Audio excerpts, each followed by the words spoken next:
Are you thinking about buying a condo in the future? Do you have concerns or have any questions relating to condo fees? Finding all this information out can be difficult, especially with all the other decisions you have to make with this major purchase. In this video, we'll talk about all the major questions that customers have about condos, so you'll be better prepared with your next condo purchase. Welcome to Home Buyers School, brought to you by Brookfield Residential. So before we begin, if this is your first time on this channel and you want to get the latest strategies, tactics, and tips on home buying, click the subscribe button below, hit the little bell so you don't miss anything. Hi everyone, welcome to another edition of Home Buyer School. Today I'm joined by Karen McDonald, Community Manager with Brookfield Residential. And today the question we're going to answer is, what's the risk of condo fees going up? In fact, this is part 2 of our 2-part series on condo fees. And so we have a whole bunch of questions today, but I guess that's the number one question that you're always asking is, like, how often does it go up? Well, condo fees, I would say, in general, can go up on a yearly basis. Okay. We don't see a lot of the times where they go up more than on a yearly basis because they're assessed on that yearly basis.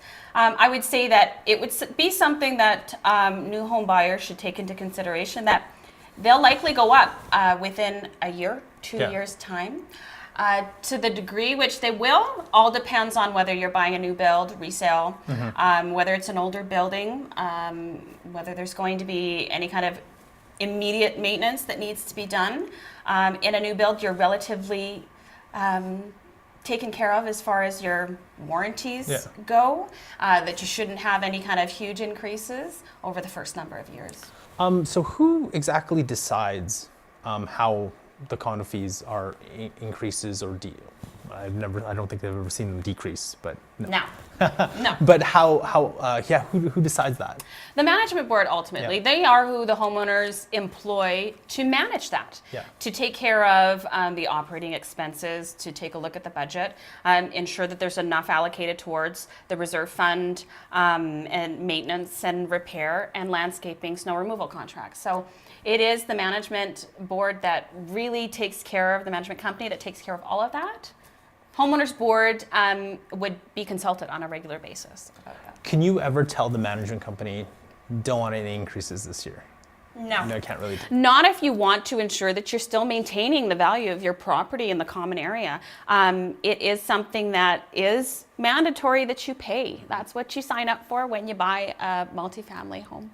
So let's say your condo, your board wants to build, let's say, a new rec facility inside the condo, right? That obviously impacts the management company, impacts your fees. Absolutely, right? it will. Right?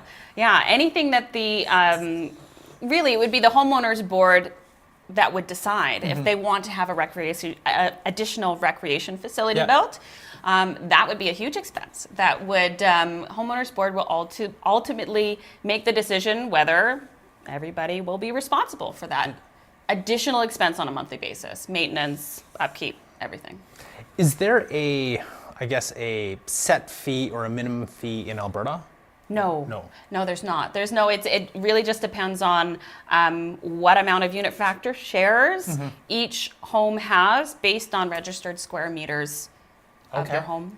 Is there an average that you've found in the past of like an average condo fee, or is it depends on the multifamily? It really depends on what type of multifamily home you have. Apartments, you know that they're going to include some kind of utility. They will be higher than, say, townhomes, and where they're just maintaining the exterior of the building, or a bare land where they don't maintain anything.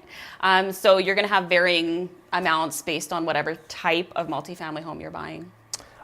So how are condo fees actually calculated? Is there like a formula that the management company takes into consideration? Well, it would be based on total registered size of the home and unit factor shares that are allocated towards each home. Now, what that means is that in Alberta, every multifamily development has 10,000 unit factor shares. And so based on the registered size of the home, that would be allocated accordingly based on that square metered size. And if you add any square meters, then obviously that would increase, right? If you're adding that rec facility inside. Absolutely. Absolutely. And how often do you pay condo fees? It would be monthly? On a monthly basis.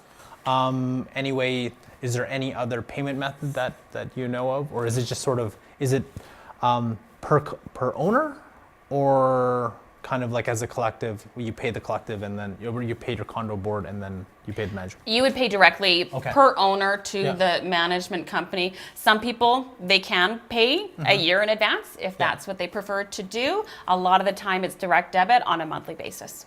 Perfect. Do you have anything else to add in terms of condo fees? I would say overall that condo fees are good. They are maintaining your investment. They're ensuring that landscaping's done, that everything looks the same, it's cohesive, and you're not having to rely on your neighbor to maintain their property so that the value of yours is insured. So overall, condo fees are good. You pay them regardless whether it's in a single family home or a multifamily, just not in a tidy little bundle every month. Awesome. Well, thank you very much, Karen. Thank you. Thank you very much for joining us. Remember to view part 1 of our series on condo fees. It includes what's included in condo fees and other questions as well. Thank you. That's another edition of Homebuyer School. Tune in next time for more expert tips and tricks. And visit homebuyersschool.ca to bring you one step closer to finding your dream home. As with everything, it would be great if you like and share our videos. Also, please let us know if you have any home buying questions you want us to answer.